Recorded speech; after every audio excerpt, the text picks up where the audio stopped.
አላህ ስብሓነሁ ወተዓላ ሰዎችን በተለያየ መልኩ መፈተኑ ለነሱ የእዝነት መገለጫ ሊሆን ይችላል። በላ ራሱ ረሕማ ይሆናል። ግልጽ ነው። እንዴት ከተባለ ይህ ብዙ መገለጫዎች አሉ። አንደኛ ለምሳሌ አላህ ችግር የሚያጋጥማቸውን ሰዎች ወንጀላቸውን ይምርላቸዋል። ሙስሊም በተለይ ከሆነ ምንም ነገር ያጋጥመው ለሱ ይህ እድልና መልካም ምንዳ ነው አይደል?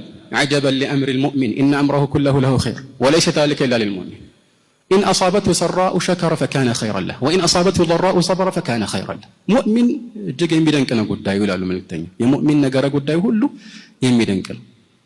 ሁሉ ነገሩ ኸይር ነው። ጥሩ ነገር ሲያጋጥመው አላህን ያመሰግንና ጥሩ ይሆንለታል፣ መልካም ይሆንለታል።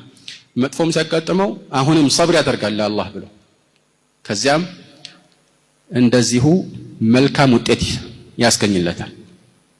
ስለዚህ ችግር ሲያጋጥመው አንድ ሰው ይህ ችግር ወንጀሉን ያራግፍለታል።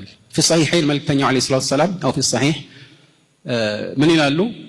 ما يصيب المسلم من نصب ولا وصب ولا غم ولا أذى ولا هم حتى الشوكة يشاكها إلا كفر الله بها من خطاياه ማንኛውም ሙስሊምን የሚያጋጥመው ድካምም ይሁን በሽታ ወይም ህመምም ይሁን ሐሳብም ይሁን ሐሳቡ ደግሞ ሁለት አይነት ነው። አንደኛው ስለ ወደፊቱ በስጋት መጨነቁ ሊሆን ይችላል፣ ወይ ደግሞ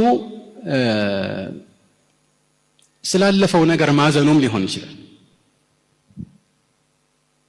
ማንኛውም ችግርም ቢያጋጥመው በሰው አማካኝነትም ይሁን በተፈጥሮ አደጋም ይሁን ትናንሽ የሚባሉ ቅንጥብጣቢ ችግሮችም ይሁን ሌላው ቀርቶ በመንገድ ሲሄድ እግሩን የሚወጋው እሾክም ቢሆን አሉ መልእክተኛው አለይሂ ሰላቱ ሰላም ሁሌም ቢሆን ከወንጀሉ የሆነ ያህልን ሳያራግፍለት አይተወውም አሉ።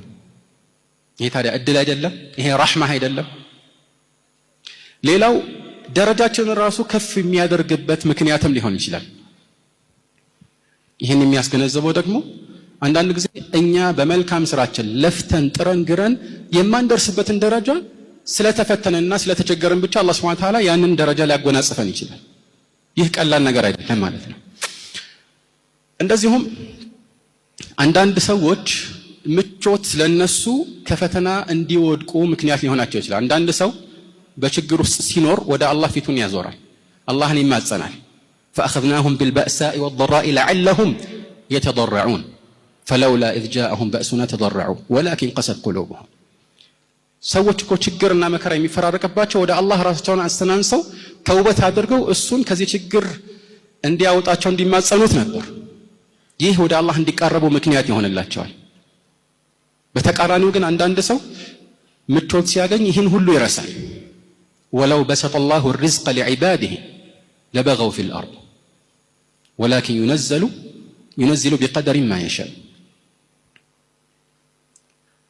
አላህ Subhanahu Wa Ta'ala ሪዝቅ ነው እንሲሳይን ለሁሉም ሰው ቢዘረጋው ኖሮ በምድር ላይ ድንበር ያልፉ ነበር ይላል። ስለዚህ ጥበብ አለው አላህ Subhanahu Wa Ta'ala።